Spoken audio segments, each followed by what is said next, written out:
অনেক সময় আগে কিঙ্কিনি নামে একটা নদী ছিল। নদীটা ভীষণ সুন্দর দেখতে ছিল, আর ওই নদীর আশেপাশে অনেক গাছপালাও ছিল। আর সেই গাছপালাগুলোর মধ্যে একটা খুব সুন্দর আর বড় ডুমুর গাছ ছিল। সেই গাছে অনেক ডুমুর ফল ফলত, আর সেই গাছে দুটো বন্ধুও থাকত, বালেন এবং কাঠবিড়ালি। এই পাকাটা আমার।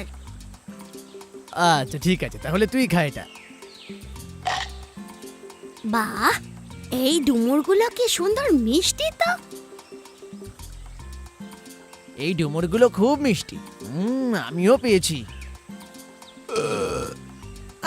দারুণ। সত্যি বলতে ডুমুরগুলো এত মিষ্টি যে আমিও অনেকগুলো খেয়ে ফেলেছি।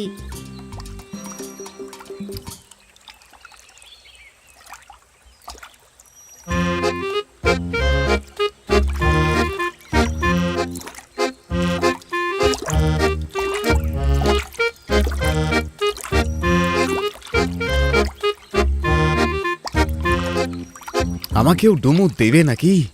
খুব খিদে পেয়েছে। হ্যাঁ, কুমির আবার ফল খায় নাকি? কেন, কুমির ফল খেতে পারে না বুঝি?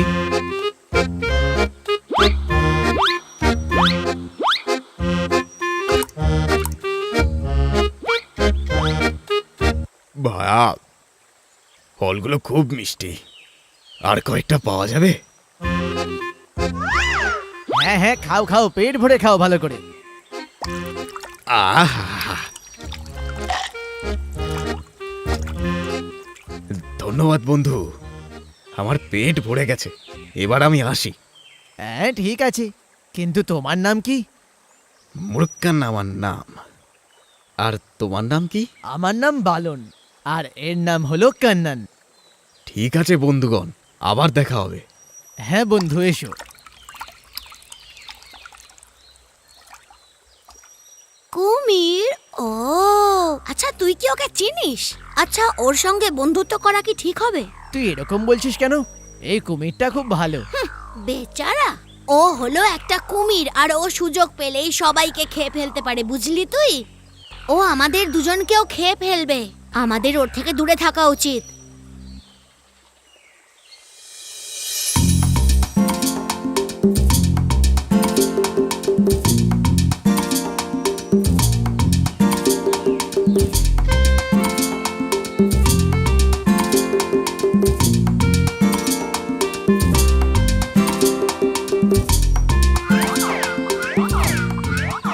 আরে বাহ, ওই ঝিলের পাশে পাহাড়ের গায়ে বেশ পাকা পাকা কলা ধরেছে, তুই দেখেছিস? এই কোথায় হয়েছে? আরে ওই পাহাড়ের গায়ে, চল না আমরা ওখানে যাই। ও না না না, আমি যাব না, তুই গিয়ে খেয়ে আয়। আমি তো তোকে নিয়ে যাওয়ার জন্য এসেছি, আর তুই? না, বরং তুই যা, আমি আমার একটা বন্ধুর জন্য অপেক্ষা করছি। ও নিশ্চয়ই ওই কুমিরটার জন্য। হ্যাঁ, কি হয়েছে কি তাতে? যখন তুই নতুন বন্ধু পেলি, এই পুরনো বন্ধুটাকে এত সহজে ভুলে গেলি, তাই না বল? না, মোটেই নয় সেটা। ঠিক আছে, আমি চললাম তাহলে।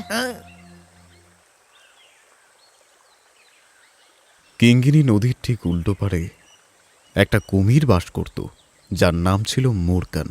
সেও সেই ডুমুরের স্বাদটা জানত।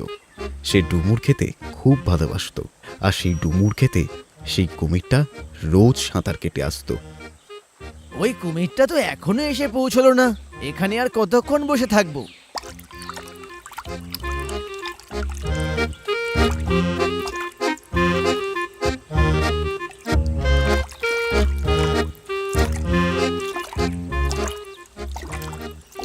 অনেকক্ষণ ধরে অপেক্ষা করছো বুঝি? আবার কি, এই ডুমুরগুলোকে সঙ্গে নিয়ে তোমার জন্য কতক্ষণ বসে আছি জানো? ক্ষমা করবে বন্ধু, একটু আটকে গেছিলাম কাজে।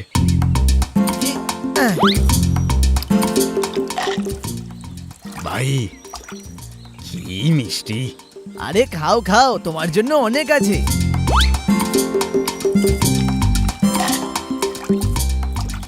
কি মিষ্টি ভাই! আজ আমার ডুমুরের আরো আর একটা থোকা চাই, দেবে? কেন বলো তো? ঘরে বসে আরাম করে করে খাবে বুঝি? না ভাই, আমার বউয়ের লাগতো, মিলির জন্য। ও আচ্ছা আচ্ছা, তাহলে ঠিক আছে। তাহলে একটা কেন, দুটো থোকাই নিয়ে যাও। দাঁড়াও একটু। অনেক অনেক ধন্যবাদ বন্ধু। তখন সেই বাঁদর ডুমুরগুলোর দুটি থোকা কুমিরটিকে দিয়ে দিল। মুরগান সেই ডুমুরগুলোকে নিয়ে নদীতে সাঁতার কাটতে কাটতে বাড়ির দিকে এগিয়ে গেল।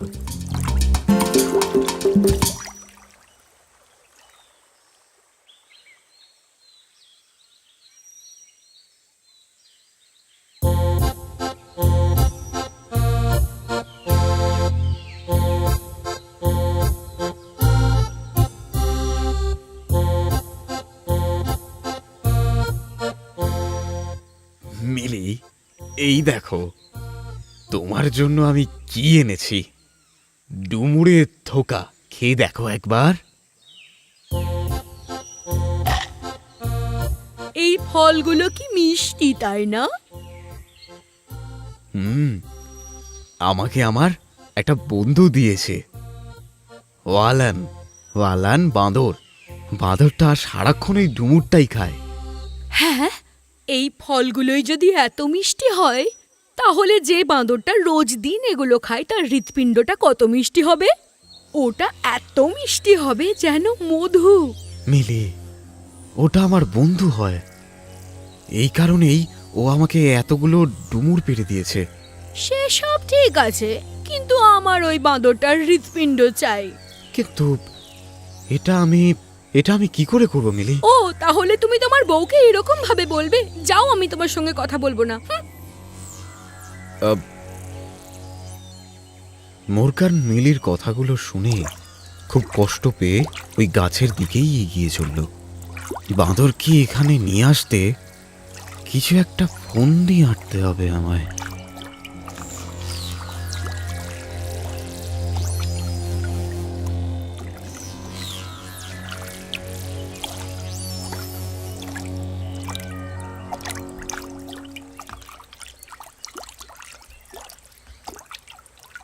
হ্যাঁ বন্ধু, আলান। আরে বন্ধু, তুমি এসে গেছো? কি হয়েছে বলো? ডুমুর বুঝি কম পড়ে গেছে? না বন্ধু, তা নয়। এসো, আমার সাথে এসো। আমি যাব, কিন্তু কোথায় যাব? আমার বাড়িতে। ও আচ্ছা, তোমার বাড়িতে? আর কোথায়? আমার বাড়িতে। আমার বউ মিলি কিছুতে বাড়িতে টিকতেই দিচ্ছে না। যে কিনা এত সুন্দর ডুমুর দিল, তাকে একবার অন্তত আমাদের বাড়িতে নিয়ে এসো, এটাই বলে যাচ্ছে। আচ্ছা, তাহলে তোমার জন্য অনেক সুন্দর খাবার বানিয়েছে আমার বউ। ওখানে মিষ্টি খাবার আছে? সব কিছু আছে। তুমি একবার আমার বাড়িতে তো চলো। বাহ! তাহলে আমরা ওখানে যাব কি করে? জলে তো আমি যেতে পারবো না, আমি তো সাঁতার কাটতেও জানি না। আরে, তুমি আমার পিঠের উপর বসে পড়বে, আমি তোমায় আরামসে আমার বাড়িতে নিয়ে চলে আরে যাব। বাহ, এ তো দারুণ ব্যাপার। আমি জলের উপর দিয়ে যেতে পারবো, আর ওখানে গিয়ে ভালো মন্দ খাবারও পাবো। এসো এসো।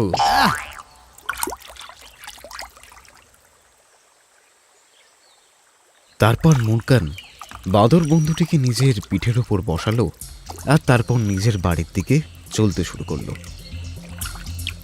যখন মুরকান নদীর মাঝে এসে পৌঁছালো, তখন ও বাঁদরটিকে তার নিজের মনের কথাটা বলে দিল। শোন রে বাঁদর, আজ তুই কোনো খাবার পাবি না, তুই আজকে আমাদের খাবার।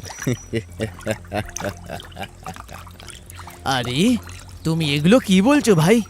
তোকে খাবার খাওয়াবো বলে নিয়ে যাচ্ছি না রে, তাহলে আমার বউ মিলির তোর হৃৎপিণ্ডটা চাই, এই জন্য তোকে নিয়ে যাচ্ছি রে। ও হলো একটা কুমির, আর ও সুযোগ পেলেই সবাইকে খেয়ে ফেলতে পারে, বুঝলি তুই? ও আমাদের দুজনকেও খেয়ে ফেলবে। এ বাবা, তুমি তো এইসব কথা আমাকে আগে বলনি। আচ্ছা শোনো, আমি এতগুলো ডুমুর পেড়ে নিয়ে এলাম, তাও আবার তোমার বউ মিলিকে উপহার দেওয়ার জন্য। ভালান বুঝতে পারলো যে কিছু না কিছু গন্ডগোল হচ্ছে, তাই ও কুমিরকে বলল, আমি আমার হৃৎপিণ্ড তোমার বউকে দেওয়ার জন্য তৈরি আছে, কিন্তু কিন্তু কি? যাতে আমার হৃৎপিণ্ড কেউ নিতে না পারে ওই জন্য আমার হৃৎপিণ্ড আমি ডুমুর গাছের উপরে তুলে দিয়ে এসেছি, তাও আবার একটা পাত্রের মধ্যে। তুমি যদি আগে আমাকে বলতে তাহলে আমি ওটাকে নিয়েই আসতাম। তাহলে এখন কি করব আমরা? কি আর করব, চলো বরং গাছ থেকে সেটাকে পেড়ে নিয়ে আসি।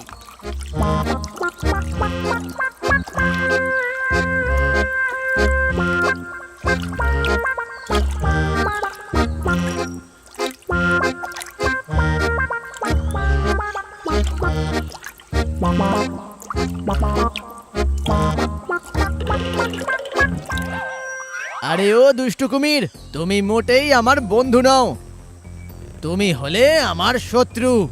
এই বাঁদর, তুই তাড়াতাড়ি তোর হৃৎপিণ্ডটা নিয়ে আয়। তুমি একটা বোকার হদ্দ। হৃৎপিণ্ড ছাড়া কেউ কি কখনো বাঁচতে পারে? আর তাছাড়া হৃৎপিণ্ড কি কেউ কখনো কোনো জায়গায় বার করে রাখতে পারে? হ্যাঁ, আরে ভায়া, তুমি বুঝতে পারছো না। তোমাকে আর কিচ্ছু বলতে হবে না। আজকের পর থেকে তুমি কখনো এখানে আসবে না, আর আমিও তোমাকে ডুমুর খাওয়াবো না। তুমি একটা বিশ্বাসঘাতক, বুঝতে পেরেছো? বেরিয়ে যাও। তারপর থেকে সেই বিশ্বাসঘাতক কুমিরটি কিঙ্গিনী নদী থেকে চলে গেল, আর তারপর আর কোনোদিনও সেখানে ফিরে আসেনি। আর এইদিকে বালান আর কাঠবেড়ালি দুজনেই ওই ডুমুর গাছে বসে খুব সুখে তাদের সারা জীবন কাটিয়ে দিল।